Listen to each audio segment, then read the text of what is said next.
Sabemos que ya estamos llegando al final de la edición de este año y sabéis que siempre nos gusta terminar en lo más alto para que extendamos la alegría de este año lo máximo posible. Cuando nos demos cuenta de que ha terminado y ya falta un poquito menos al del año siguiente. Y esa es la mejor manera de concentrarse, ¿no? en que todo vaya bien, pensar que ya queda un día menos. Pero la verdad que no voy casi a hacer más presentación de esta mesa, que ya sabéis cómo se titula, escribir ciencia ficción hoy, porque no hay más que decir que justo tenemos ahora para compartir 1 hora y media a Cameron Hurley, Brandon Sanderson, Ian McDonald, Anna Starbinets, Adrian Tchaikovsky y John Scalzi.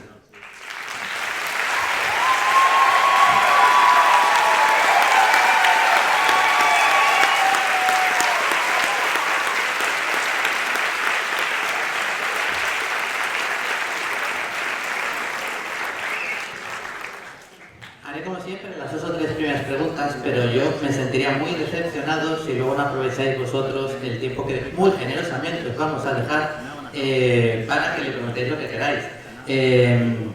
Esta noche es un día muy especial si lo pensáis para que se celebre esta mesa. Hoy hacemos 50 años de que el hombre pisó la luna por primera vez, lo cual ya de por sí hace que esta mesa coincida con una efeméride así de singular. Pero lo importante de que el hombre haya pisado la mesa... Uy, la mesa, madre mía. Tenéis que entender que se tiene que estar nervioso aquí arriba ahora mismo sí o sí, ¿no? Pues haya pisado la luna, no es que el avance para la humanidad y todo eso, sino que se había hecho realidad algo que muchos escritores y narradores de ciencia ficción y de género, soñadores, habían imaginado y escrito antes. Jules Verne, Lumière. Entonces, a veces, para que las cosas pasen, alguien tiene que imaginarlas primero. Y creo que alguien ya ha decidido jugar con la mesa de luces. Y eso es lo que les quiero preguntar. De toda su obra de ciencia ficción, de todas las cosas que han soñado, de todas las cosas que han imaginado en sus libros y que han compartido con nosotros, si tuvieran que apostar a una que dentro de 40 o 50 años se está hablando, ¿se acordáis cuando aquellos soñadores se imaginaron esto? ¿Qué creen que serían?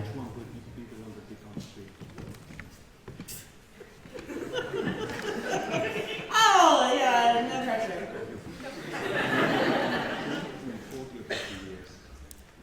I write stuff that's like 10,000 years in the future, which is okay. That's not completely fair. Light Brigade, which is out here in September, is in your future one.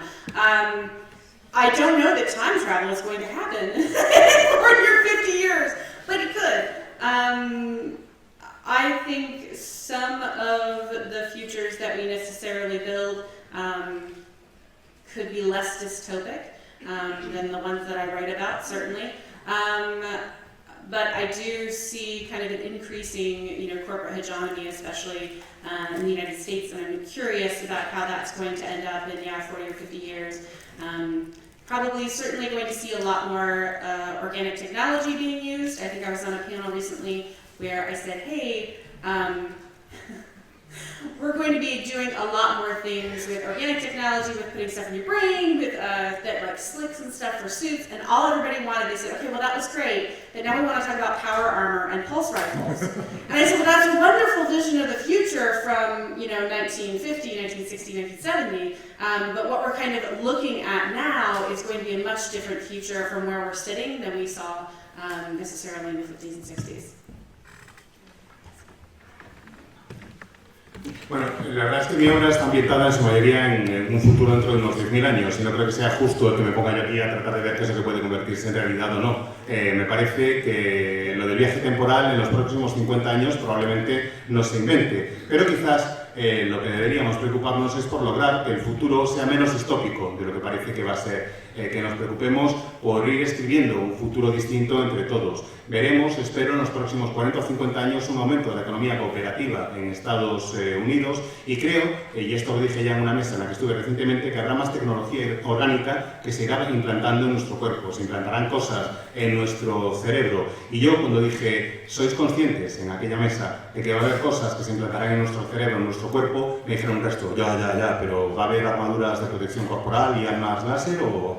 En fin, creo que ese es un concepto que era más típico de los años 50, 60 o 70 y creo que ahora lo que debemos hacer es tratar de imaginarnos un futuro distinto al que hemos ido concibiendo hasta ahora. All right, so I'm a big fat cheater on this panel because I write fantasy, and my science fiction is really just fantasy with spaceships. But if pressed on this point, my YA series, The Reckoners, is science fiction, really fantasy, but it's a superhero story about the premise, if you haven't read it, is what if people started gaining superpowers but only evil people got them? And so it's kind of a bunch of evil people taking over the world. And, you know, I didn't think I was prophetic, and then 2016 happened.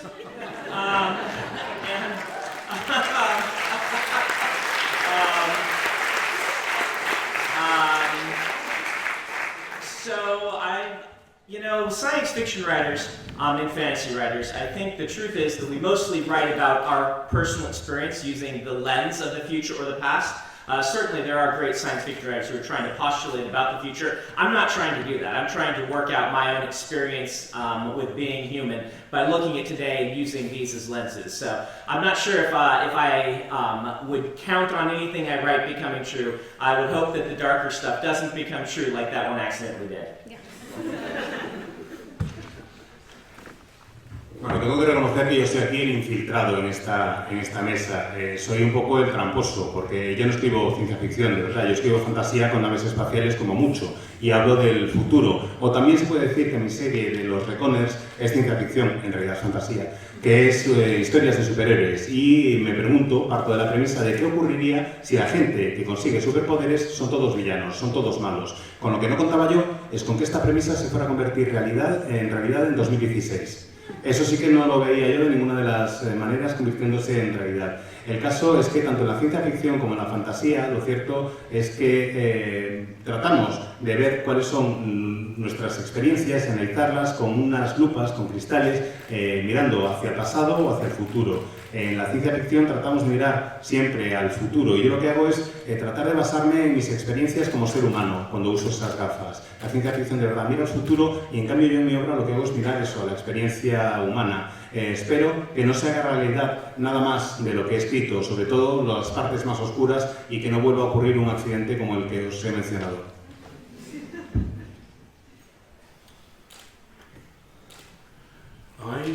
Before I wrote about the moon, I wrote a series of big fat novels set in the developing world in the near future.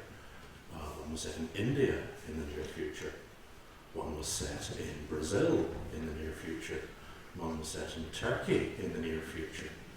And these countries all now have despotic, populist governments. And I have to stop writing fiction like that, because I'm beginning to think, I'm doing it. It's all my fault. I've created these terrible futures. The project I'm working on at the moment, the one thing I would like to kind of pass on is, I'm a member of a thing called, you probably can't say this, but it's the coolest membership card in the world, thing called the Long Now Foundation, which is about long-term thinking.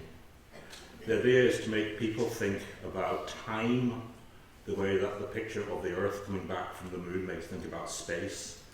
And it's to encourage long-term projects for maybe tens of thousands of years.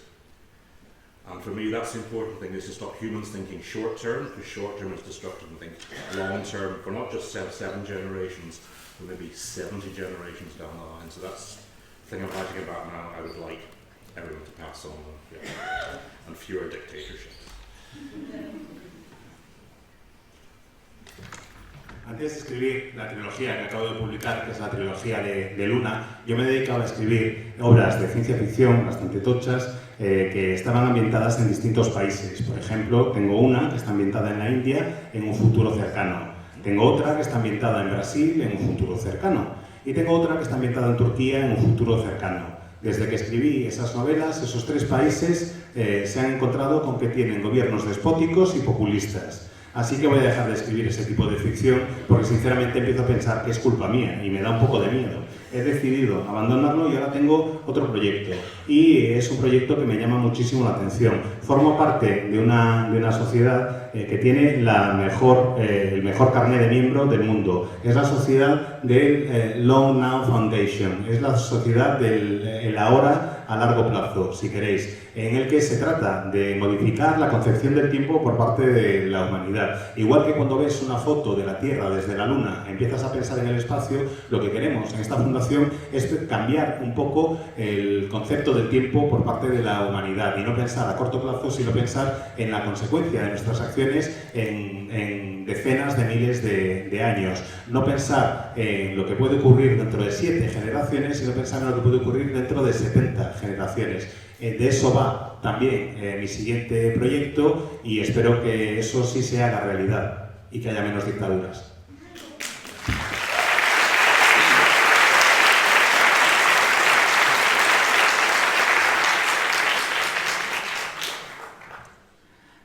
I think my prognosis is so poor and so bad that it's better it never comes true. And I think actually we live in the era of dystopias, and authors writing dystopias, they are aiming at their stories, their plots not to come true.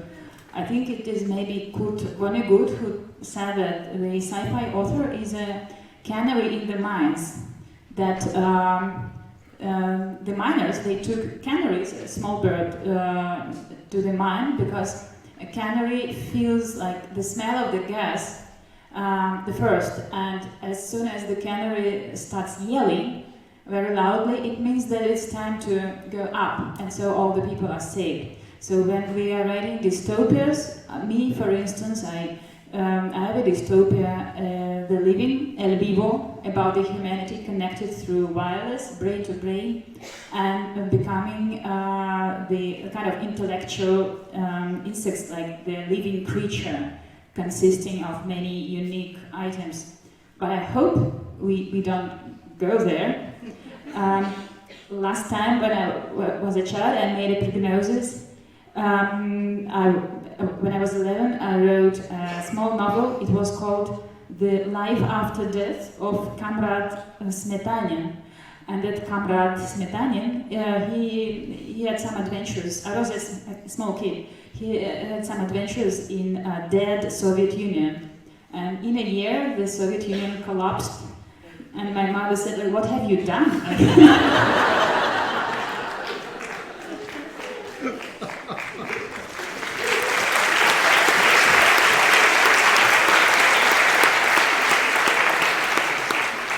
Lo cierto es que, considerando la predicción que yo hago del futuro, de lo negativa y oscura que es, de verdad que espero que no se convierta en realidad. Creo que vivimos ahora en la era de las distopías. Creo que las distopías es lo que nos rodea y que queremos evitar que se conviertan en verdad. Creo que hay un autor que es Kurt Vonnegut, que fue como un canario en las minas. Los canarios se utilizaban en las minas porque eran los primeros en oler el grisú, el gas tóxico, y cuando el canario olía el grisú empezaba a piar con todas sus fuerzas porque quería que lo sacaran de allí. Era la señal de alerta de que todo el mundo tenía que subir a la superficie para ponerse a salvo. Creo que eso es parte de lo que nos dice la obra de Vonnegut y las distopías. Mi novela, El Vivo, habla de cómo la humanidad se convierte en una especie de insecto con una inteligencia colectiva, donde todos los seres humanos forman parte de un único ente que se llama el vivo y cada uno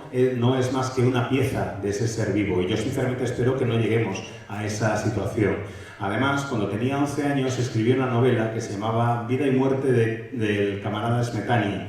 Y era el tal camarada Smetanien alguien que se dedicaba a recorrer toda la Unión Soviética, pues viviendo aventuras y demás. Un año después de que yo escribiera esa novela, fue la caída de la Unión Soviética. Y mi madre la vio y me dijo, ¿pero qué has hecho?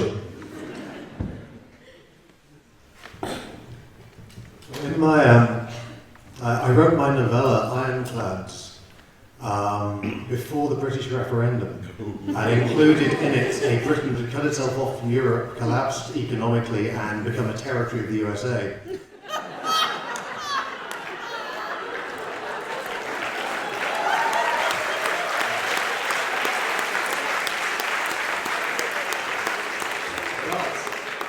But we are only talking 50 years ahead, and it seems unlikely we'll have got it together by then and actually made it happen.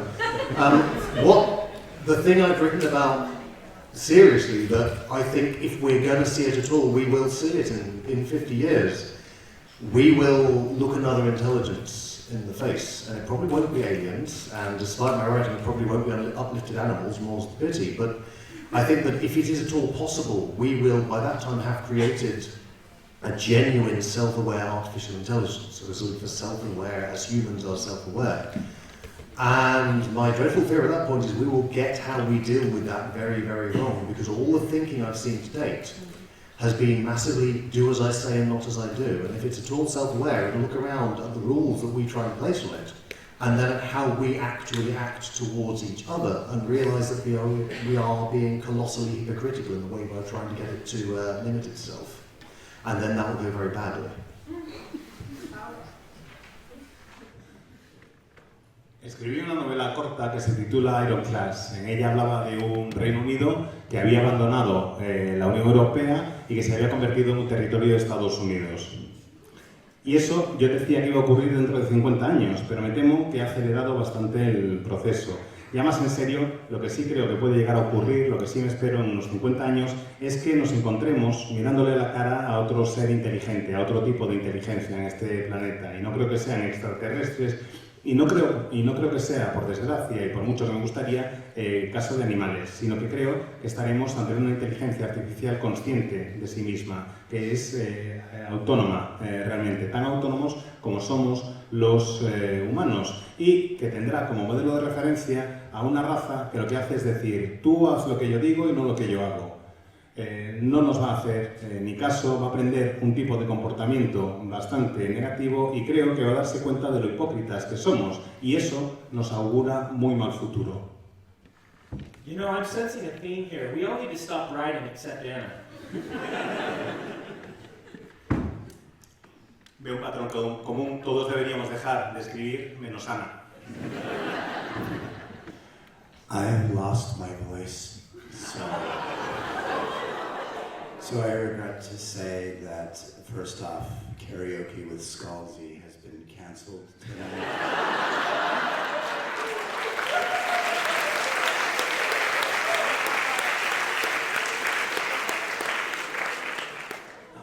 Second of all, there is a particular topic that I have written about repeatedly in my fiction, which fortunately no one here has yet talked about, which I find actually genuinely disappointing. Humankind's intelligence is Promethean, and it has allowed us to do some amazing things. And one of those things is we are on the precipice of genuinely transformative genetic engineering. And I think in the next decade or so, we will start seeing some really interesting things that we are doing with genetics. And this is why I'm saying this is a plea from my heart. The one thing we absolutely, positively must not do is give our cats thumbs.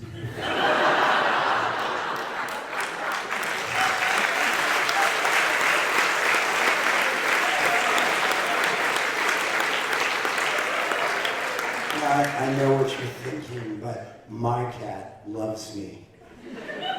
You are so wrong. That furry little bastard will cut your throat in the middle of the night, the instant it recognizes that you will not feed it tuna on a continuous basis. Really, the fact that we have the thumbs and they are the only reasons we as a species still survive. So once again, I beg you, don't give your cats thumbs.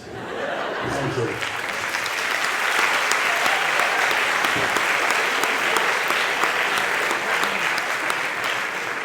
En primer lugar, lamento informaros de que estoy afónico, así que me temo que la sesión de karaoke con Scalzi queda cancelada.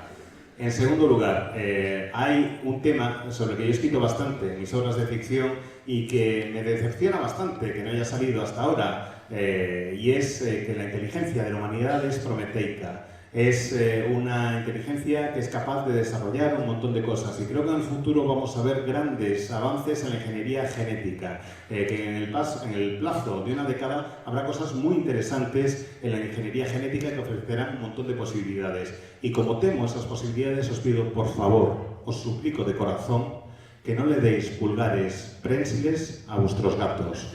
No se os ocurra ponerle pulgares a vuestros gatos. Os lo aseguro. Sé que pensáis, ¿qué va? Pero si a mí mi gato me quiere. Estáis equivocados. Los cabronazos van a esperar a que os quedéis dormidos para degollaros en mitad de la noche y acabar con vosotros, porque están hartos de que les deis de comer atún. Así que por lo que más queráis, no les deis pulgares prensiles a vuestros gatos. Queremos sobrevivir, os lo suplico. No deis pulgares a los gatos.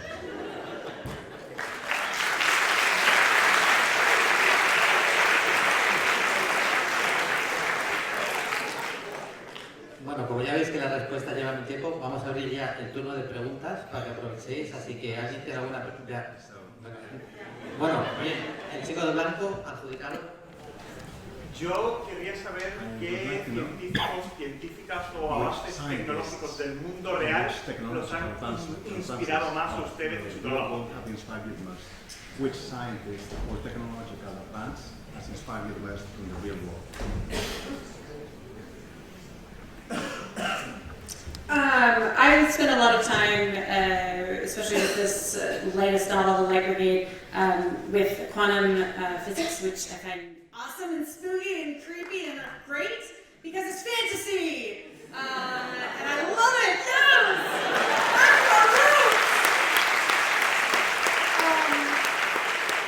I love it because it reminds us there are so many things that we just do not understand about the universe. And Carlo Rovelli is an amazing writer who has done a couple of books, Reality is Not What It Seems, and The Order of Time. And I use those two books in particular to help me with the framework for the time travel that I use in Light Brigade. And I found that just to be, it completely changed the way that I would view the world and the way that I view humans and how we actually interact with the world. And I totally nerded out about it and I recommend it to everyone. Like me and Becky Chambers were actually in the back of a taxi at one point for Celsius last year and we were like, oh my gosh, have you heard about Carlo Rovelli? And it was great. We had a really great time because she loves the science stuff too. Another thing that I really like is organic technology. I love to follow kind of what we're doing with nanotechnology and with skins and films and things like that. I know a guy who is a materials scientist. He's married to my sister. And I love to see him every year and be like, okay, what can you actually tell me that's not classified? As he works with Los Alamos. And it's really cool to kind of understand where we're going with those sorts of technologies and how the world's changing with them. So. Por un lado, para trabajar y para preparar The Light Brigade me está interesando bastante en elementos de la definición cuántica de la realidad, que en realidad nos demuestra que todo es fantasía y eso me encanta. Es algo que tengo que tener siempre en lo más presente posible y me gusta tratar de leer todo lo que puedo al respecto. Hay una serie de libros de Rebellion que se llama La realidad no es lo que parece y el orden del tiempo, y ahí es donde se habla de todos estos conceptos cuánticos que yo utilizo mucho en mis viajes temporales, sobre todo los que incluyo en The Light Brigade. Además, reconozco que el año pasado iba en un taxi de vuelta hacia el aeropuerto con Jackie Chambers y estábamos volviendo de aquí, del Celsius, y empezamos de repente las dos. Lo has leído, tías, y yo también lo he leído. Es una pasada, es que realmente me encanta. Y a los dos nos apasionaba absolutamente el tema. Otro tema que me llama mucho la atención es la tecnología orgánica. Me gusta mucho la nanotecnología y las aplicaciones técnicas en forma de películas y en forma de elementos que sean realmente muy finitos y que puedan alterar nuestro cuerpo. Mi cuñado es científico y cada semana, cuando lo veo, le digo, ¿qué has leído esta vez? ¿Qué nuevos avances tecnológicos hay? Y es que realmente me interesa mucho y me gusta mucho saber cómo se mueve, cómo progresa la tecnología en nuestro mundo. As has been mentioned before, I'm a big fat cheater on this panel. I tend to work in the realm of fantasy worlds first discovering the scientific method. That's kind of my jam.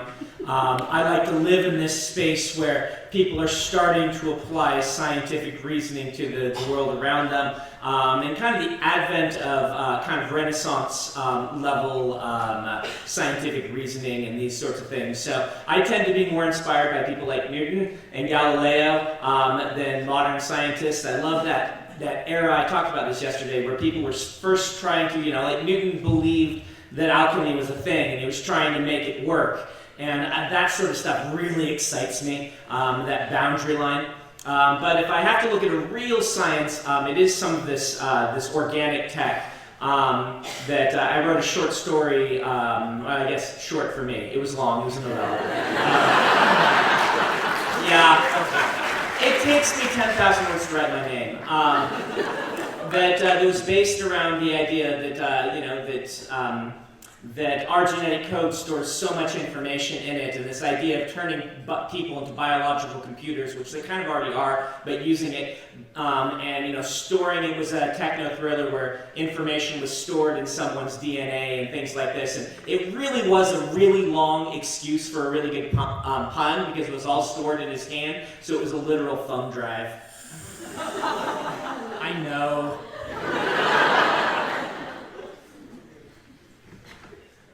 Bueno, como he dicho antes, soy un infiltrado, soy un auténtico tramposo de 3 pares de narices metido aquí en esta mesa, pero bueno, a mí lo que me gusta sobre todo es escribir acerca de mundos y reinos de fantasía donde se está descubriendo por primera vez el método científico, donde la gente está empezando a conocer lo que es el método científico. Es como vivir en el Renacimiento, en la primera llegada de la era de la Ilustración o de la época de la razón. Me encantan científicos, como decía ayer, como Newton o Galileo, y ayer mismo comentaba también que precisamente Galileo trataba de utilizar el método científico para comprobar si la alquimia funcionaba de verdad o no, pero tened en cuenta que es que, claro, ellos no conocían todavía más que los rudimentos del método científico. En cuanto a avances tecnológicos de hoy en día, avances científicos de hoy en día que me emocionen, pues la tecnología orgánica, diría. Escribí un relato corto. Bueno, relato corto para ser yo. En realidad era una novela corta de un montón de palabras, pero ¿qué queréis? Si necesito 10.000 palabras para escribir mi nombre. El caso es que escribí una novela corta en la que jugaba con el concepto del código genético y de cómo se puede utilizar el código genético para almacenar la información. Cómo se pueden utilizar a los seres humanos como si fueran ordenadores biológicos. Era una especie de tecnothriller donde se almacenaba información en el ADN y en realidad, lo confieso, era todo una enorme excusa para hacer un juego de palabras horrible en inglés. Y es que, como tenía la información almacenada en la palma de la mano, era una palm drive.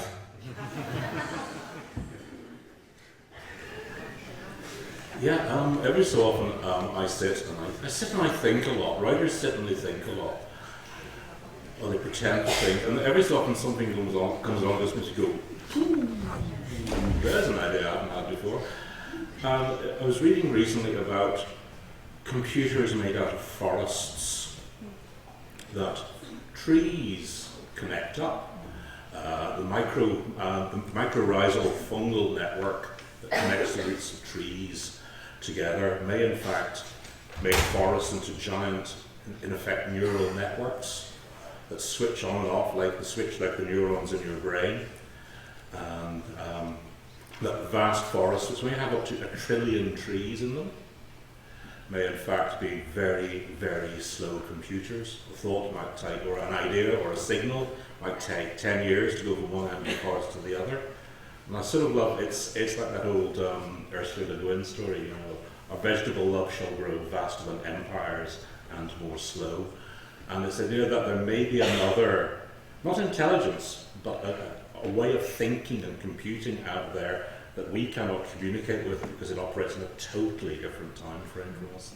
So that was a little moment recently. There's a great book, if you haven't heard of it, Semiosis by Sue Burke, that is brilliant, an exploration of something similar. Yeah, I read that and the overstory as well. Yeah.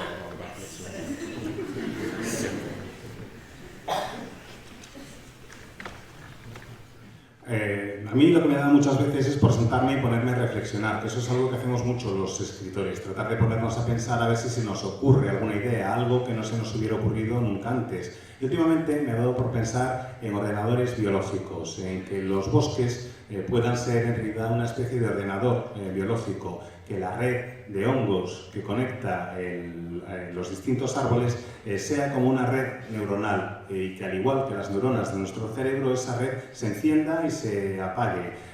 Pensad que hay bosques que tienen 1,5 millones de millones de árboles y podrían ser como una especie de ordenador muy lento, como si la señal que se emite desde un rincón del bosque pudiera llegar al otro, pero para ello necesitara unos 10 años. Eso me hizo pensar también en una cita de Ursula K. Le Guin, y me hizo concebir que quizás no hablemos de una inteligencia distinta, pero sí de una forma distinta de pensar, de una forma distinta de computar, con la que no podemos comunicarnos porque tenemos plazos y velocidades realmente muy distintas. Y dice Cameron, yo no sé si has leído una obra que se llama Semiosis de Silverberg, que es realmente una pasada. Y dice Ian, sí, la he leído y realmente mola mucho.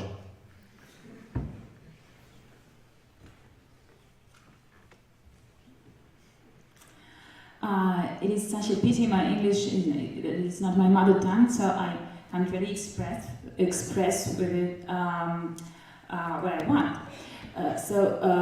I think I'm very inspired by transhumanism and gene engineering, and I think I maybe was inspired by it till I was a child. And the first character that seemed, I even tried to make a scheme of how it functions. Like there is a character in Russian fables. Its name is Kolobok. It is actually a very round piece of bread. And in a fable, it is able to move, and it has some adventures. It can talk, and I was very curious how it functions with his eyes when he is rolling. The dust probably gets into his eyes, so it is probably a blind piece of bread. And the same thing with his ears. So I was trying to make different pictures. And talking to my dad, actually my dad is a scientist, do you know how the Kolobok actually function? Well, that stayed a mystery, and it was a disaster when in the final scene he actually dies, because I was sure such a creature should be immortal, because he's round, he's blind, he can't hear anything, still he moves and talks. We are talking seriously, then I really think that gene engineering is a golden mine for writers. It's a golden mine for all of us, for our future. But I have some short stories in which I used some gene engineering, and the readers believed me. Like in one short story, I invented the so-called Icarus gland, the organ which doesn't exist really, but I claimed it exists, and that men should get rid of it because it makes them too aggressive, and that's why we have wars and conflicts and everything, and that's why men cheat on their women. And if you just take this Icarus gland away from men, everything would be okay. And I got some letters from women readers, they asked me to recommend a clinic.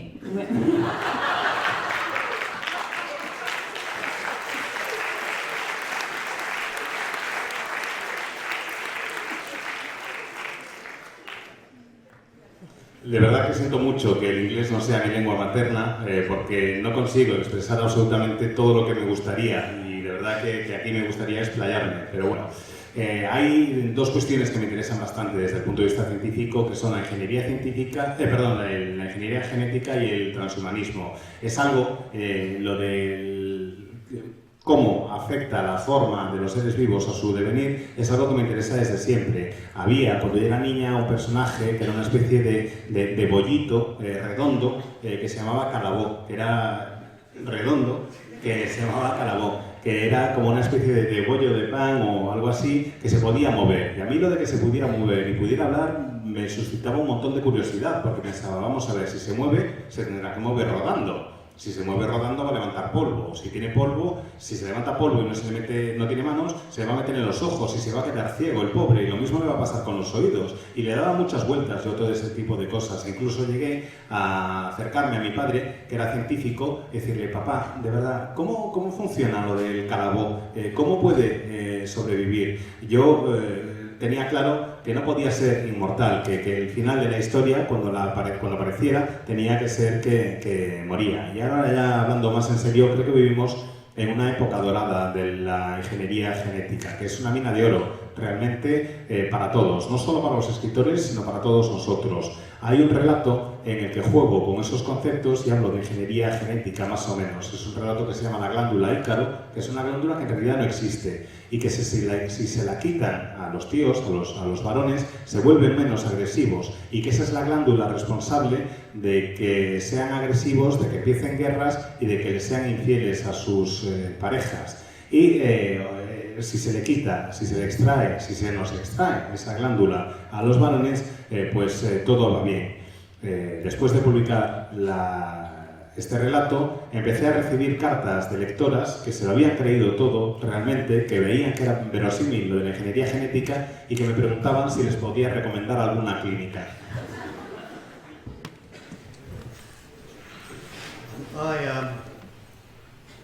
I feel I probably should talk about artificial intelligence or space travel, extrasolar colonies, all that, which are very relevant, very exciting sort of modern prospects. But the areas of science that actually excite me the most are probably not terribly practically useful. Behavioral science, most especially the way that specifically species of animal behave and think, because it's an area of science that's been kind of locked in a room for quite a long time, and we're only just effectively allowed to start talking about the ideas that animals might actually think and feel and not just react like robots.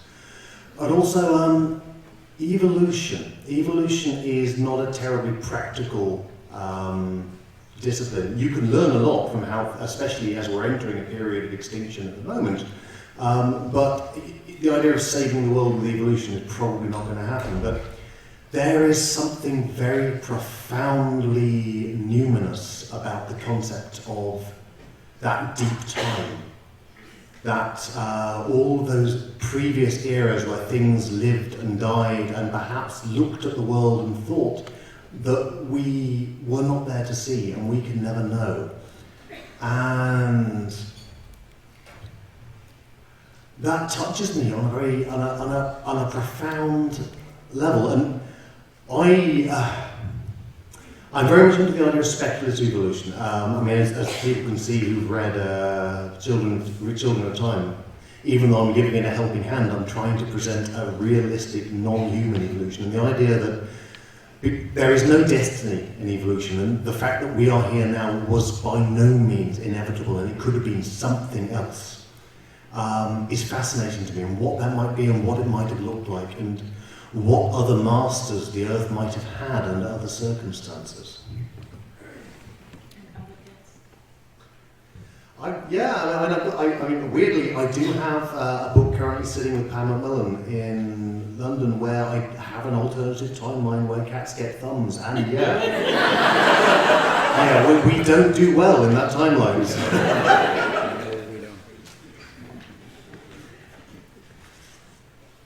Supongo que yo debería hablar ahora de inteligencias artificiales o de viajes espaciales fuera del sistema solar, que esos son dos perspectivas muy modernas, muy reales y muy de actualidad. Pero a mí realmente la ciencia que más me emociona es una ciencia que realmente seguramente no le parezca muy interesante a mucha gente. Me interesa lo que es el comportamiento, el control del comportamiento, la ciencia de estudio del comportamiento, sobre todo el comportamiento de los animales. Últimamente se está llegando a la conclusión de que los animales son capaces de pensar en cierta forma y que pueden sentir compasión y algunos sentimientos. Y a mí esa idea me interesa mucho, me interesa ver más cuál puede ser el desarrollo y la evolución de los animales que ver qué es lo que puede ocurrir con los robots. Y también me gusta mucho la evolución como teoría y como ciencia. Creo que es muy interesante usar la evolución para ir aprendiendo, sobre todo en una época como la que estamos viviendo, que es una época de extinción de un montón de seres vivos. Y lo que ocurre es que solo parece que me interese a mí ese tipo de cuestiones. Hay algo que me llama muchísimo la atención desde hace tiempo, que me afecta, y es el pensar en el tiempo profundo. Ese es un concepto que me llama mucho la atención. Cuando hablo de tiempo profundo me refiero a qué ocurrió en eras pretéritas con seres que han desaparecido, que seguramente vieron este planeta nuestro en el que vivimos, que se enseñorearon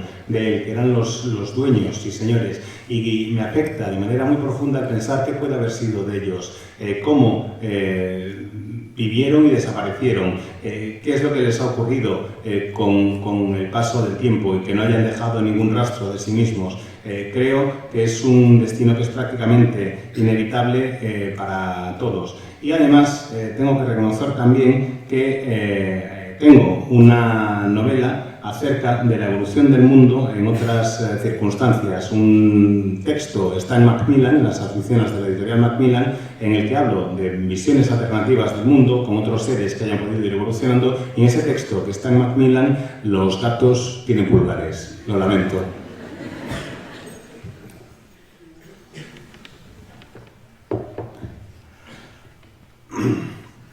So the speed of light is not only the law, it's a good idea. That if you actually had spaceships that went an appreciable percentage of the speed of light the first time that they hit any detritus out there in space, it would be like a bomb going off, destroying your ships. And of course, the energy that you would need to get up to any appreciable speed of light is immense. So one of the fields of science that I'm actually the most interested in as a person who writes science fiction is the highly theoretical ideas of things like multiverses and warp bubbles, which aren't actually warp drives at all, but the ability to detach time-space from other time-space, and then once you've done that, apparently it's a free-for-all and you can just go wherever you want, because who's going to stop you? The cats? Screw them. But it's interesting for me because since I do actually believe that the speed of light is a hard limit. If you do want galaxy-spanning civilizations and the ability to go from one place to another, in any human time scale, you do have to find ways around it. So if you look at my science fiction, every engine that functions like warp speed, it basically works on very abstruse, highly theoretical physics that has basically been done by astrophysicists who got insanely high one day. And we're like, okay, but what if there were like multiverses now? And that's how I do my science fiction.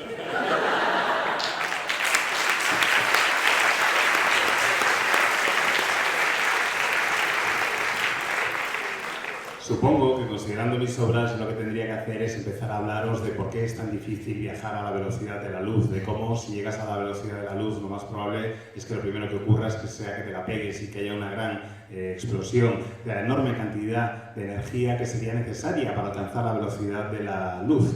Y ese es un ámbito realmente muy complicado de abordar. Me llama mucho más, desde el punto de vista de la ciencia ficción, la idea de la teoría del multiverso. El que puedan existir burbujas temporales, burbujas que serían un espacio-tiempo separado del continuum general, que irían a su bola y que te permitirían moverte dentro y hacer lo que quieras. Y si eso ocurriera, que les den a los gatos que no van a poder hacer nada con nosotros. En cuanto a lo de la velocidad de la luz, bueno, está claro que considerando las distancias que hay en el universo, si el ser humano realmente quisiera llegar a algún sitio, tendríamos que encontrar la forma de evitar o de superar esa velocidad de la luz, de poder dejarla de lado, de poder movernos de una manera distinta. Y claro, tal como estamos avanzados ahora mismo, lo único que se me ocurre como base para estas teorías mías sería pensar en astrofísicos que un día se pillan un colocón ahí de los buenos y que empiezan, tío, pero vamos a ver, tío, a ver, pero la movida esta, ¿sabes? O sea, como que igual, ¿sabes? Que si existen los multiversos, ¿sabes, pavo? Pues es que ahí sí que puede haber un pilón, pero vamos, que lo flipas, ¿no?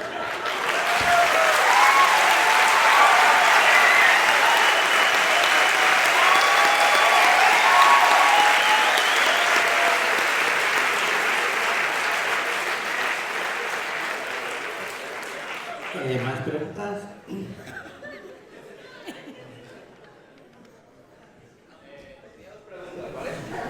La primera, no sé si habéis escuchado que Elon Musk ha conseguido conectar la mente con una máquina. No, sigue, que estoy traduciendo esto. Elon Musk has been able to connect a mind to a machine. Esta conexión con la máquina hará que nos controlen o pueden ellos controlarla. Y la segunda pregunta es que si esas distopias en los cuentos dan una solución o un problema a ese tipo de... So, Elon Musk machines connected to the brain.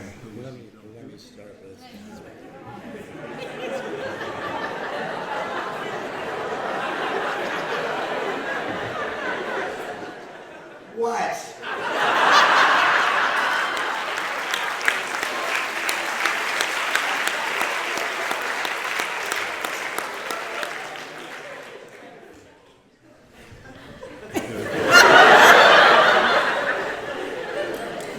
You guys broke John. I just don't know anymore. Okay, so remember where I was talking about the super high physicists? Right? I mean, Elon Musk is actually seen on podcasts just blazing the shit up, right? So when he does stuff like, I need volunteers to drill holes in your head so I can stick some fiber optics in that, no reason. I'm going to be very, very skeptical of that. Also, because I wrote a thing where everybody has a computer in the brain pals, and they're also in lock-in. And people say, I can't wait to get a brain pal. This is something I really want. And I'm like, you are high. And I will tell you why. It's the first day you get your brain pal, or whatever it is that they call it, that they shove into your brain. I mean, also just remember you can't exchange your phone every couple of years, so what are you gonna do, just pull the network out like spaghetti and put the new one in? That's a bad idea.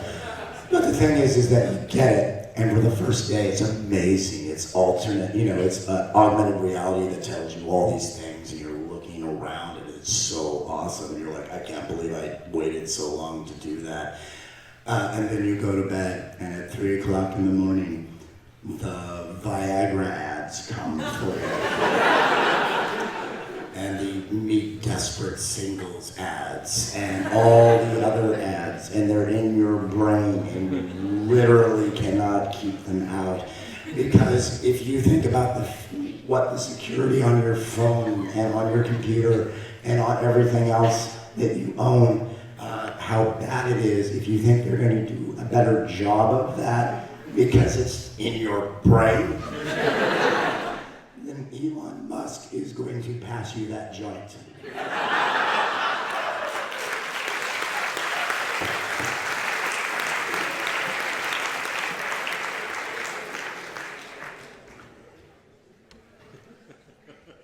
¿Cómo? De verdad, me estás diciendo que un tipo como Elon Musk, que es famoso por aparecer en podcasts, pegándole las caraditas tranquilamente, está diciendo, tío, pues esto es como lo de los físicos, ¿sabes? Tío, pues estaría muy bien lo de meter un poco de fibra óptica en el cerebro, a ver qué es lo que pasa, cómo mola, ¿no? Y lo hace sin ningún motivo, sin que haya ninguna base científica. De verdad, ¿creéis que va a encontrar a alguien dispuesto a hacer algo así? Yo he escrito un par de cosas en las que pues, hablo precisamente de implantes en el cerebro, por ejemplo en Loquín, y eso es como un colocón, supongo, el primer día, pero meten en el cerebro y ya dejemos de lado las cuestiones prácticas, como que te cambia la morfología del cuerpo cada X tiempo y que al cabo de 2 años tendría que quitarte como un espagueti por la nariz con todo lo que te han ido implantando. Eso dejémoslo de lado si queréis, pero pensemos en que esos implantes te permiten acceder a una realidad aumentada. Y que en esa realidad aumentada dices al principio, ¡guau! ¿Cómo flipa esto? Es una pasada, pero de repente estás en la cama a las 3 de la madrugada y empiezan a salir los anuncios de Viagra en tu cerebro. Y empiezan a salir los anuncios de solteros desesperados. Y los tienes en la cabeza y eres incapaz de quitártelos de dentro del tarro. Si creéis que seríais capaces de evitar algo así, pensad en cómo os va con la seguridad de vuestros teléfonos móviles y los pop-ups que salen, o con la seguridad de vuestros ordenadores. Y si de verdad crees que lo que dijo Elon Musk es verdad, lo siguiente que tienes que decirle es, oye Elon, que rule.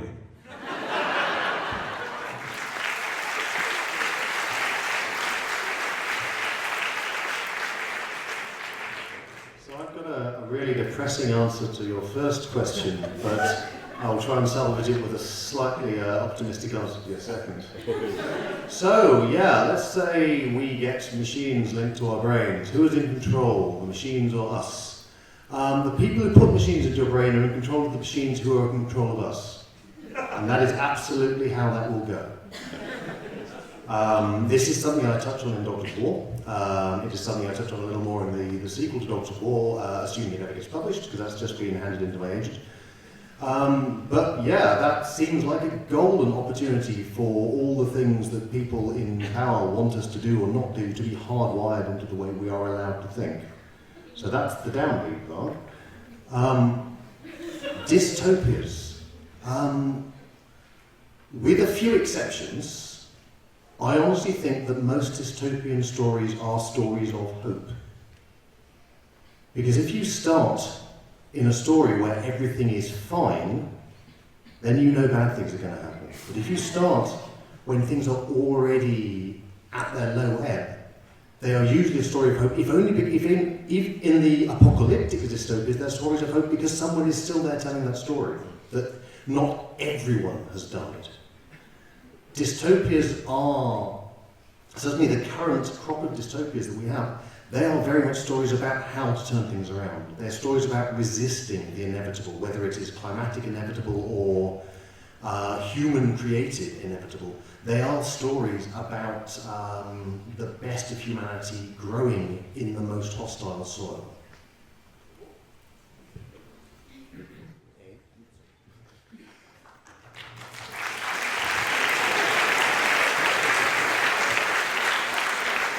Tengo respuesta para las dos preguntas. La primera respuesta es un poco deprimente, pero la segunda es bastante más optimista. El caso es que si realmente consideramos que puede llegar a ser verdad lo de que se nos conecte, lo de conectar el cerebro a una máquina y el preguntarnos quién va a controlar a quién, ya te lo digo yo ahora. Te va a controlar a ti la gente que controla la máquina que se ha conectado con tu cerebro. Esa es la gente que va a controlarnos a todos, y eso es algo que ya trato en Dog of War, en mi novela, y también en su secuela, que espero que se llegue a publicar algún día, porque ahora mismo la tiene mi agente en un cajón de su despacho. En cuanto a ese tipo de ideas, si realmente se llegan a convertir en realidad, serán una oportunidad dorada para los que están en el poder, para poder controlarnos a todos, para poder decirnos qué podemos pensar y qué no podemos pensar, para tenernos sujetos a sus designios. En cuanto a lo de las distopías, yo creo que, con alguna salvedad, la mayoría de las historias distópicas son en realidad historias de esperanza. Porque en una distopía todo lo que podía salir mal ya ha salido mal. Y porque cuando empieza a salir una historia en la que todo va bien, las cosas solo pueden ir a peor. Así que, por bajo que esté todo, por mal que esté la situación, pensad que en una narración, en un mundo posapocalíptico hay algo positivo, y es que alguien ha sobrevivido, que no hemos muerto todos porque hay alguien que sobrevive para poder contar la historia. Las distopías lo que persiguen en realidad es enseñarnos a todos a dar la vuelta a la situación, a resolver lo inevitable, sea inevitable desde el punto de vista climático o desde el punto de vista de la humanidad, a enseñarnos que tenemos la capacidad de cambiar las cosas y a concienciarnos de que tenemos que trabajar duro para hacerlo.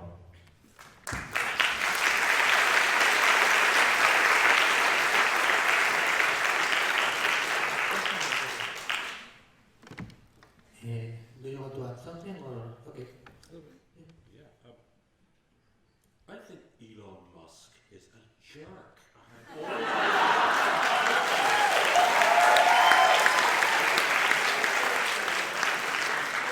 He did one thing that worked, and the rest doesn't work. The Hyperloop never happened.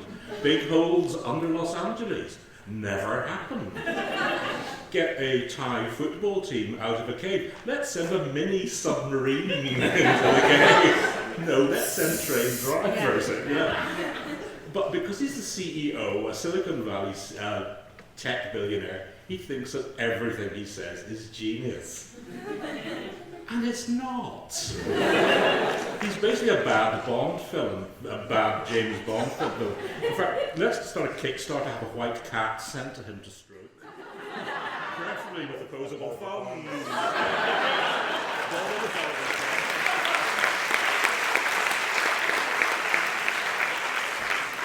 Yo quisiera añadir una cosa, y es que creo que Elon Musk es gilipollas. Solo le ha salido bien una cosa, solo tiene una cosa que funcione. Lo del Hyperloop, aquel que iba a hacer, no funciona. Lo de los agujeros debajo de Los Ángeles, no funciona. Que se queda encerrado un equipo infantil de fútbol en Tailandia mientras hacen espeleología. Vamos a mandarles un mini submarino. Sí, hombre, claro. Es un tipo de Silicon Valley, un ejecutivo de Silicon Valley que es multimillonario y que cree que cada palabra que sale de su boca es una genialidad. Y de eso nada. Se parece más a un villano de las películas de Bond, a uno de los malos de Bond, a un malo de Bond. Lo único que le falta es un gato blanco que poder acariciar así tranquilamente. Así que propongo que iniciemos una campaña para enviarle uno, preferentemente uno que tenga pulgares.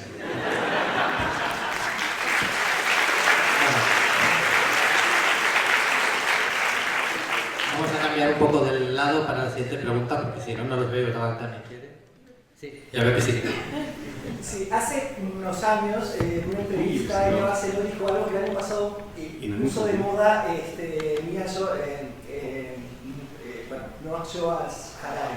Básicamente dijo que la ciencia ficción es el género más importante del siglo XXI porque es el único que, por un lado, nos permite adaptarnos a los cambios radicales que se están produciendo y, por otro lado, nos permite de alguna forma proyectar el futuro. Entonces, me gustaría preguntarles, por un lado, ¿qué significa para ustedes escribir ciencia ficción en un momento en el que la realidad cambia a 10 años vista? O sea, que uno no puede proyectar qué va a pasar en 10 años. Y por otro lado, si consideran que la ciencia ficción puede tener esa capacidad prospectiva o proyectiva, ¿no?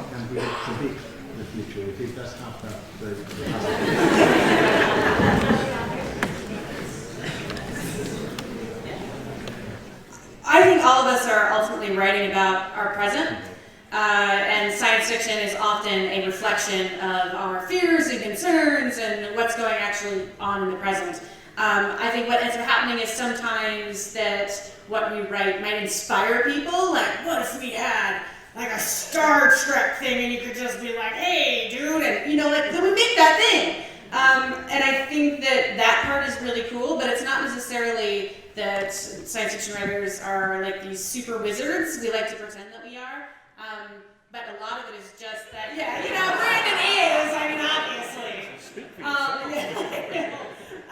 But a lot of it is just looking at the present and saying, if we keep down, X path or Y path, or again, exploring the things that are going on, in the political landscape, that we can kind of see it. And some of that is also just pattern recognition, where we say, if we just keep going down the same path, these same sorts of things are going to happen. So I don't know that, we're about predicting. I think we're about exploring and thinking about how these technologies might impact humanity. I don't know how great a job we're necessarily doing. Again, that Elon Musk and Mark Zuckerberg had all of our information and we were glad to give it to them, and now they're going to be in our brains. What we've done is, I feel like we concentrate so much on the technology of the future that we've forgotten the people. And the ways that that's going to impact the people. What's the morality of a lot of this? We've completely thrown away the social sciences, and nobody has any idea how their products are actually used. Twitter's a great example. They seem to have no idea how users actually use it. And I think that one of the things that interests me is bringing it back to that human aspect, back to the 3 laws of, the Asimov's laws for robotics. I think we need to start thinking of what are the laws for tech, what's the morality for tech, not way beyond privacy, because that's a mess. And I think we need to spend a lot more time with that and less maybe focused on the technology itself.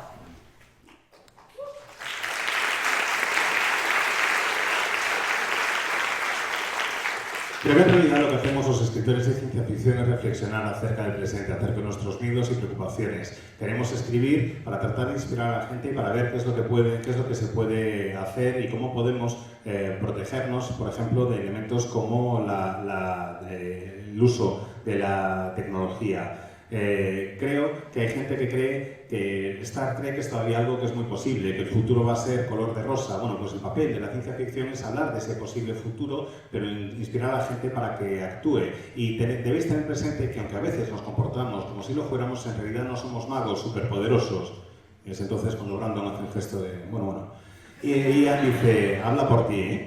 Y sigue Cameron diciendo, lo que podemos hacer es tratar de ver qué es lo que ocurre, identificar procesos, un proceso X, un proceso Y, tratar de anticiparnos a lo que pueda suceder en el sentido de explorar el ámbito político, por ejemplo, y tener la capacidad de reconocer patrones que ya se han vivido, de reconocer de antemano caminos que haya recorrido la humanidad. No es tanto que seamos capaces de predecir o que seamos capaces de hacer una prognosis, sino que somos capaces de ver cuáles pueden ser los problemas. Y creo que uno de los problemas a los que nos enfrentamos ahora es el uso de la tecnología por parte de la humanidad, un poco teniendo en cuenta los comentarios ya como lo que se ha hecho de Elon Musk.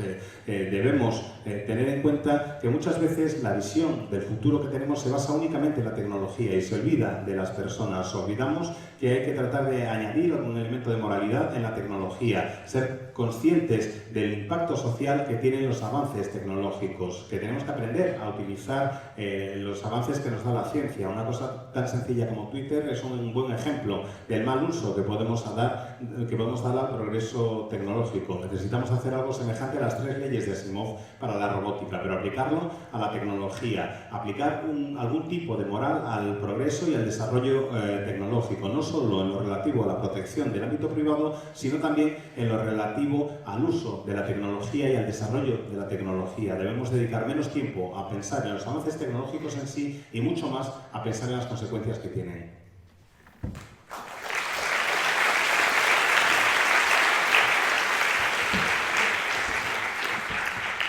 I do think it's dangerous to ask a bunch of science fiction writers if science fiction is the most important thing ever. Though my response would be to paraphrase the great work of moral philosophy, Ghostbusters, which if someone asks you if you're a god, you say yes.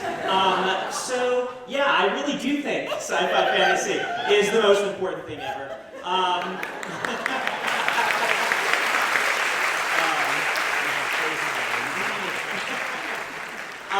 Though to back that up a little bit, what I've always said about sci-fi fantasy is, I think Cameron is very wise in saying, most of us aren't writing about the future. There are some geniuses like Arthur C. Clarke that could really predict, but if you go back over 100 years and look at the science fiction works, the body of science fiction works, I don't think our hit rate's going to be very good. I think we all wanted to have flying cars, and instead we have mobile phones. And the information revolution was a much bigger revolution than we expected it to be. But that's not what science fiction and fantasy is about. I've always said sci-fi and fantasy, basically I consider it crunches for your brain, right, for your imagination. The point of a lot of what we do is to force ourselves and to force readers to think of a different world than the one we have. And I've always said that, nothing really great happened because people accepted the world as it is. All the great things through history happened because someone could imagine the world wasn't like it was, that it was better, that it was different. We fly in the air because someone said, well, this science fiction concept, I can imagine it being real. Race relations, I think, are improving because people dare to imagine a world where we get along. And sci-fi fantasy, if I'm to be grandiose, the point is to force us to expand our ability to imagine so that we can imagine better, greater, more wonderful things. And hopefully our job is to help the rising generation have better imagination than we have so that they can take us even greater places. Good stuff.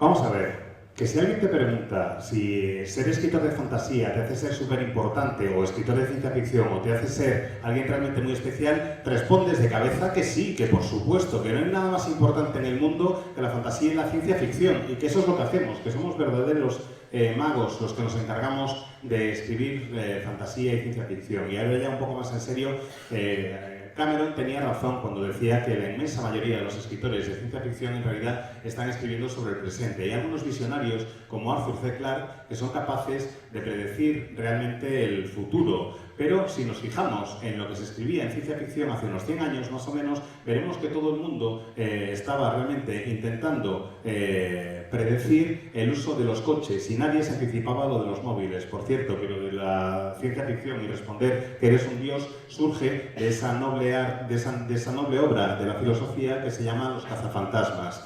El caso es que tenemos mucha información que es importante y que podemos transmitir a través de la fantasía. Debemos lograr que nuestras novelas sirvan para estimular el cerebro de los lectores, que no olviden que el mundo en el que vivimos puede ser distinto, que no hace falta que existan coches voladores, que lo necesario es que sigamos desarrollando nuestra capacidad de imaginar a través de la ciencia ficción y la fantasía, que la imaginación es lo que puede realmente cambiar el mundo. Y si me permitís que me ponga un poco grandioso, que no podemos olvidar que tenemos la obligación de seguir imaginando, de seguir imaginando cosas positivas, de seguir imaginando cosas que sean buenas para todos. Y tenemos la obligación de hacer que la siguiente generación tenga aún más imaginación, hacer que la sigan cultivando, porque así es la única forma en que conseguiremos que las cosas mejoren.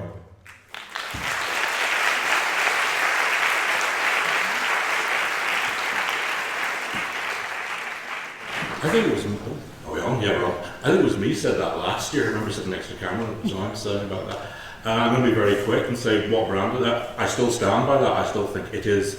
If you're writing about technology, if you're writing about climate change, you're writing about the new world economy, you're writing science fiction. You can't do anything else. But I think Brandon said it right. You know, what I'm in this for is to imagine different, and imagine better.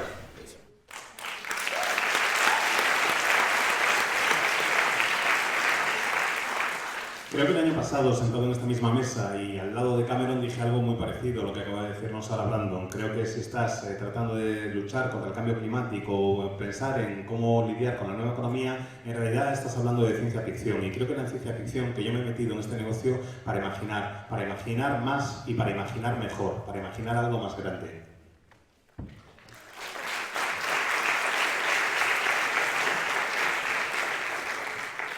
¿Alguna pregunta más? Precisamente entroncando con lo que se acaba de decir, de imaginar mejor, me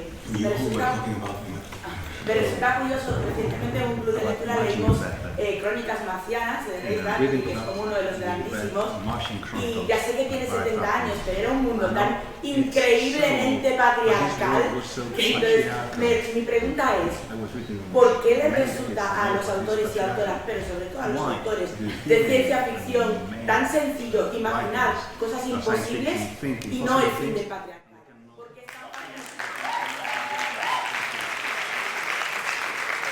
Not all science fiction writers. Come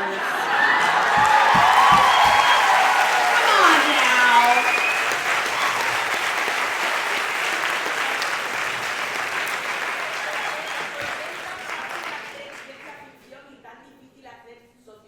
It's so difficult. It's so easy to do science fiction and so difficult to do sociology fiction.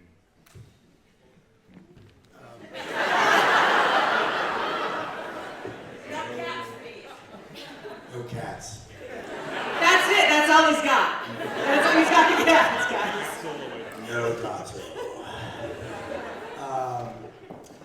I think you make a good point. It's often very easy for us to imagine the issues of technology, but it's sometimes hard for us to figure out humans.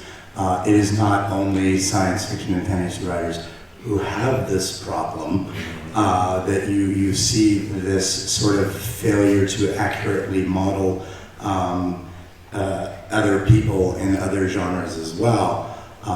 But because the tech allows for such a vivid contrast of competence in tech and competence with humans, we notice it a lot in science fiction. The other aspect of it is that historically, while women and others have been in science fiction since the beginning, it was begun by a woman.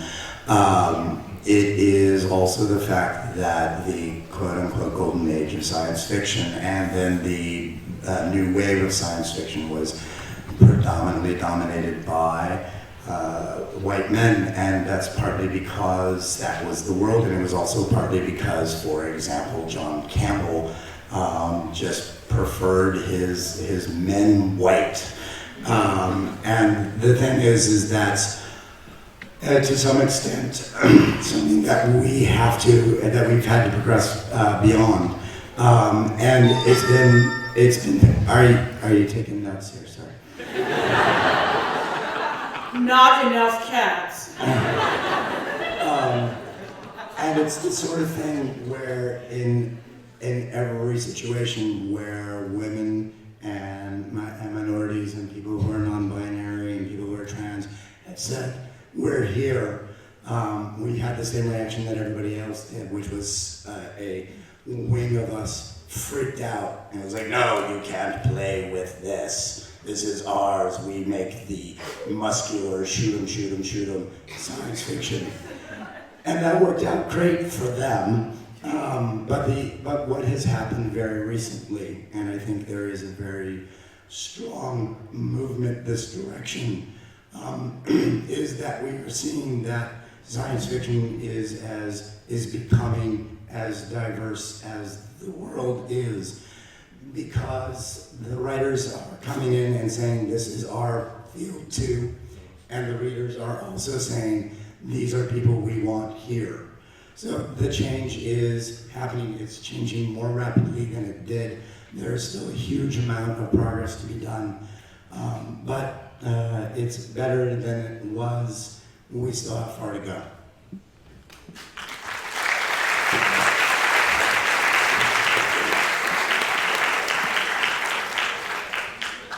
Podría argumentarse que es relativamente fácil el ver precisamente esa situación en el caso de la ciencia ficción, que si somos capaces de imaginar un futuro tecnológico, ¿por qué nos cuesta tanto imaginar un futuro sociológico diferente? Y eso es algo que se podría aplicar no solo a la ciencia ficción, sino también a otros muchos géneros. Lo que ocurre es que la ciencia ficción, por la naturaleza que tiene, por el tipo de relato que presenta, hace que sea mucho más fácil. Es realmente increíble que después de ser la literatura de género algo creado por una mujer, tuviera que llegar con el paso del tiempo toda una serie de oleadas de escritores blancos, sobre todo los escritores de la nueva ola de la ciencia ficción, que eran varones blancos y que se hicieran con el cotarro. Yo creo que si pensamos en John Campbell, la pena es que al hombre lo que más le gustaran fueran los tíos blancos. La situación está mejorando para la mujer ahora mismo, para la mujer, para los grupos minoritarios y para las personas no binarias.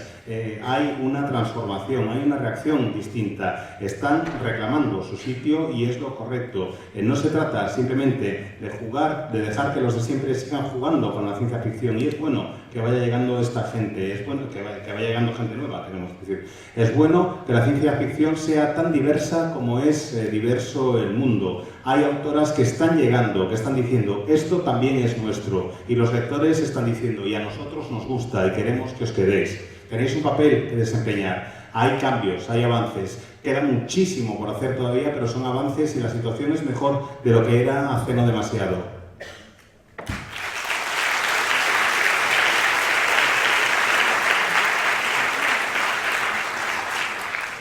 Yeah, John Campbell was a dick. And frankly, you know, Asimov has a reputation reputation as well for not exactly being welcoming to female writers who were going to conventions and stuff. A lot of it wasn't that women weren't writing. It was like they were writing, but they weren't being welcomed at all. And a lot of people wrote under pseudonyms. And again, they tried to go into these spaces, and they were, often violently, made to see that they were absolutely not welcome. They were not considered real science fiction writers. And after a while, it wears you down. And I think that is something that we're working on, especially in those sorts of professional spaces.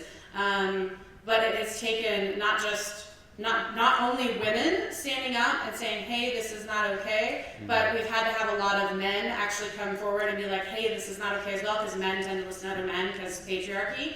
And that, I feel, is where we've seen most recently the real shift. I think you saw feminist SF in the 70s, and there were actually quite a lot of women writers who were coming up in the genre. But what ended up happening was they were kind of erased, they were forgotten. Again, we talked about this earlier on another panel, where I said, every generation there can only be one feminist, one female science fiction writer, and it's usually Le Guin. Like, you see a list of like 10 men, and oh, and Ursula Le Guin. Like, they're like, oh, I need a woman, Le Guin. And this just happens, like, over time. My hope is that as we become more aware of that we understand what we're doing, and we remember that, men and women are also, we're doing it about the same. It's actually about the same rate. It's funny you mentioned Martian Chronicles, because that was my first Bradbury, and it turned me off like that. Like, as soon as I was reading that, I'm like, oh, we're going to Mars! It's so cool! There's this, and there's like, and the wife brings the breakfast, and the man is sitting in the newspaper. I'm like, are you fucking kidding me? Are you kidding me right now? That was exactly the book. I think in that moment I became a feminist science fiction writer. Because it is. I mean, when we talk about exploring the way the world can be really different, we unnecessarily have to look at that. Like, social dynamics dramatically change within a decade, right? I know a lot of people are, my mom, will talk a lot about just how fast things are changing. I don't know what pronouns to use. It freaks her out because it's very different. And I think we need to remember that when we're writing sci-fi, that stuff's going to be different, and it's not just the tech. It's the way the tech interacts with people, and the way we interact with it. And it has been a bit of a blind spot for a lot of folks in the genre, but not all science fiction writers. And it is getting better, because we are being more vocal about it. Yeah.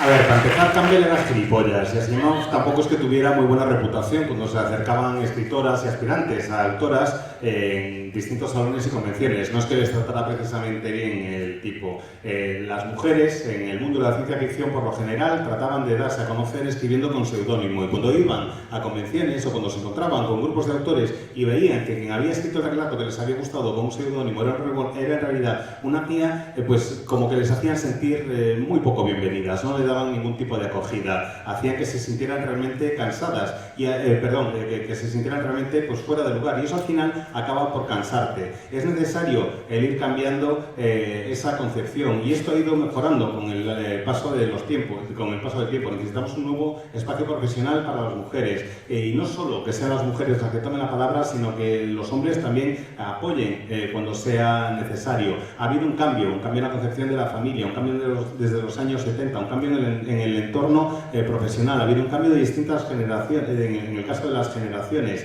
Ya no se ve la ciencia ficción como se veía antes. Antes se decía que bastaba con que hubiera un montón de autores y tenías a la autora de referencia, una por generación, solo puede haber una por generación, solo un nombre femenino por generación, y ese nombre casi siempre era el de Le Guin. Hay que ser conscientes de que eso ya no vale, hay que recordar que tanto hombres como mujeres debemos tener presente que hay todo tipo de autores y de autoras. Es necesario encontrar nuevos marcos de referencia, y en cuanto a lo de Crónicas Marcianas, es curiosamente también el primer libro de Ray Bradbury que leí yo, y me lo estaba pasando de coña, decía, nos vamos a Marte, genial, no sé qué, y me lo estoy leyendo y de repente veo la escenita con la mujercita en la casita haciendo el desayuno y digo, olvídame tío, que te den, pero ¿qué es esto? ¿Qué me estás contando? Hay que explorar otras cosas. Eso fue lo que me hizo convencerme en parte, o comprender mejor lo que es el feminismo, la oportunidad también de ir tratando de explorar otros mundos, ir cambiando las dinámicas. Debemos hacerlo, tenemos que hacer una ciencia ficción distinta, especialmente una ciencia ficción que no no se centre únicamente en la tecnología, sino también en los elementos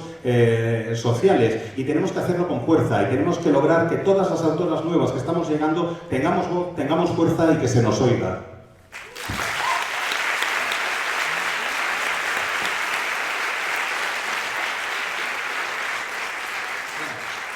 Última pregunta, alguien de arriba, que no hemos dado todavía ningún turno. Bueno, la verdad que era difícil de ver si hay alguien levantado, ¿no? Pero sí. Cuando hacéis construcción de mundos, ¿otorgáis un valor simbólico a los elementos que aparecen o simplemente os inventáis algo que mola mucho?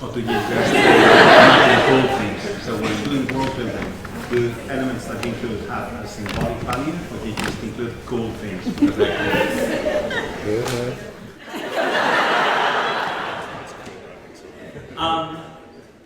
I don't want to be presumptuous, but I've always kind of envisioned and I could be totally wrong, I've envisioned the difference between being a fantasy writer and a science fiction writer. As always, I've seen a lot of great science fiction writers take what we have and work forward, and I generally take an idea and work backward, right? I come up with some really cool thing and then think, oh man, they're never going to buy this. How do I justify it in a way that'll make it seem plausible? But maybe that's just me projecting. I think maybe a lot of writers probably do this, but I would guess that a lot of writers go both directions, right? That sometimes you work forward from what you have, and sometimes you work with some really cool thing and say, I'm just going to build a story and see if I can make this work. So you're saying that writers go both ways? Absolutely.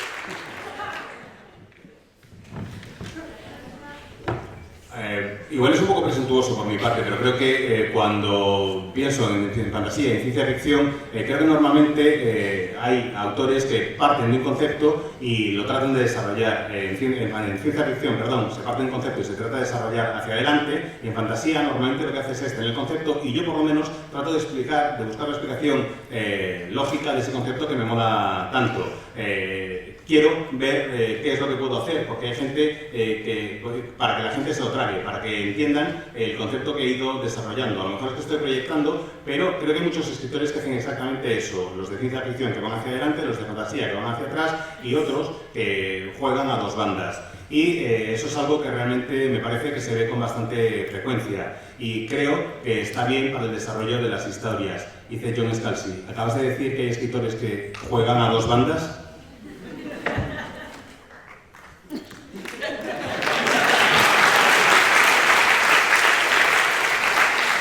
I'll be very short.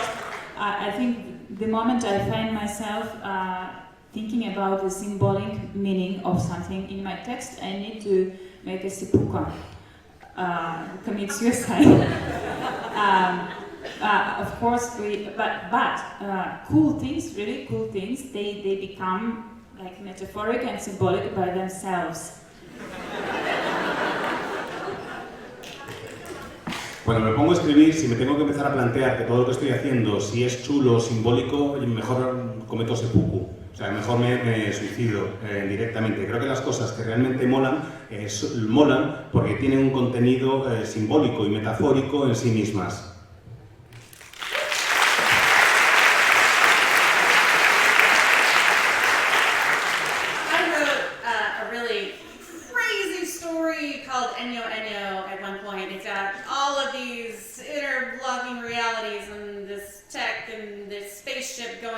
Whatever. I have people debate online about what the story is actually about and what actually happens, and they keep asking me, what is this about and what happens, because it's really fascinating. I said, I have no idea. I made it all up. And that's a lot of the world building that I do. I actually hated that in literature class. I said, what is the symbolic meaning of X, Y, and Z? The symbolic meaning is whatever the reader gives it. I feel that half of the experience of reading a book actually comes from the reader, and that's why I can come to a book later and it blows my mind in a way that it didn't when I was younger, because I didn't have the same emotional experiences that I was bringing to the text. And I feel that when I'm creating world, just doing world building, I'm just throwing the cool stuff in. I'm just like, what's the coolest stuff? What do I really love? And then I think, we kind of work backwards toward the meaning. We take the long view and you look at it and you go, oh, that's what that was about, cool. But I mostly just trust my back brain. I trust the process to kind of give me something, and then maybe I stand back and go, oh, that was cool. Or I have readers come and say, hey, here's what I got out of it, and I'll be like, cool, I had no idea that was in there, but I'm glad it worked for you.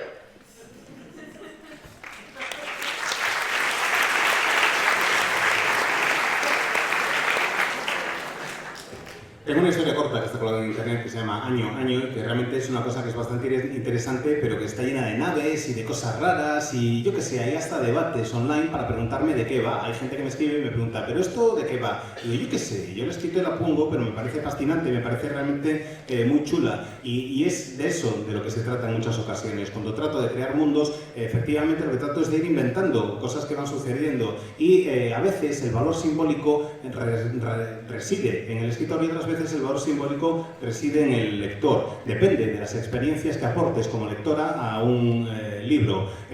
Tú puedes retomar un libro de repente y flipar con algo que antes no habías podido comprender porque te faltaba el bagaje emocional o vital para saber hacerlo y porque te faltaba la experiencia para darte cuenta de lo chulo que era. Cuando yo voy escribiendo una novela trato de hacer lo mismo, voy metiendo constantemente cosas que me parecen chulas y sigo avanzando, sigo hacia adelante sin saber exactamente por qué estoy metiendo ese tipo de elementos y de repente a lo largo del proceso a veces me ocurre que digo, ahora entiendo por qué he metido esto y ahora entiendo por qué sí es realmente chulo.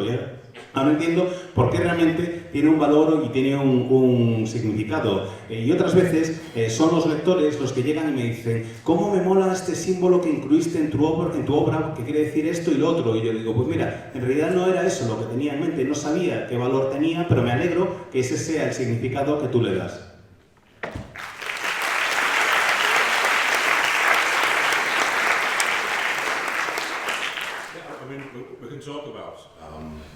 Semiotics and the death of the author. It's just all good stuff, but for me it's cool stuff all the way up and all the way down. Only ever totally cool stuff. That's all.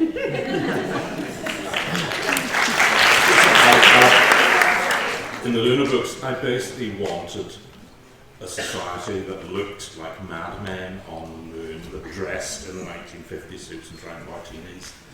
And I wanted that, and I retrofitted everything back onto that. So I started with the cool stuff and then re-engineered it, basically. That's the truth.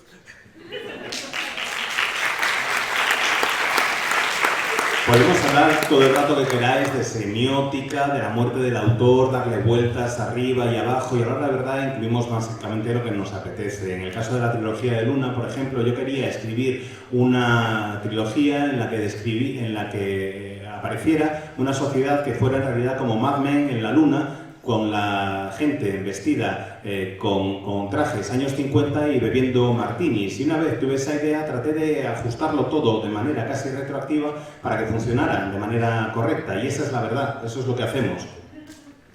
You're destroying my illusion of serious science fiction writing.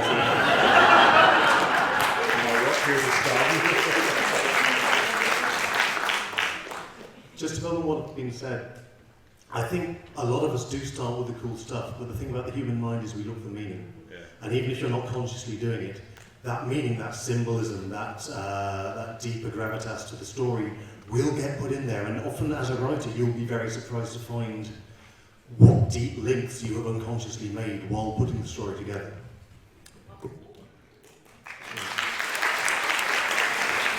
Creo que lo que ocurre muchas veces es que nosotros como escritores ponemos las cosas que nos parecen que son chulas, pero hay una tendencia innata en la mente humana a tratar de buscar significado en lo que se encuentra, a tratar de darle gravitas, si queréis. Y eso es una cosa bastante interesante en el caso de los escritores, el tratar de ver el enlace, las relaciones mentales que tenemos entre los que escribimos y el valor que puede tener.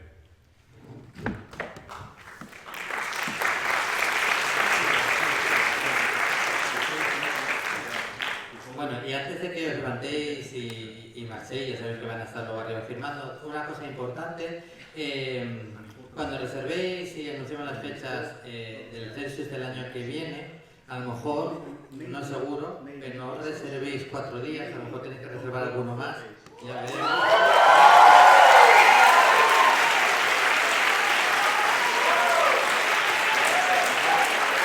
¿No veis? No veis a Cristina metida entre bambalinas con el sombrero haciendo con la cabeza. Segunda... Democracia. Segunda cosa, ahora vamos a intentar hacer una foto, así que estaría guay que antes de que salierais corriendo nos dierais tiempo a hacerla. Pero tercero, han quedado demostradas un par de cosas, es un hecho científico. Una es que el talento no pesa, pues el talento pesar en este auditorio no nos habría soportado, bueno, no tanto por nosotros sino por ellos. La otra cosa sí que se sabe que la energía se puede medir, así que como este aplauso no reviente todos los registros, no sé qué habremos hecho mal.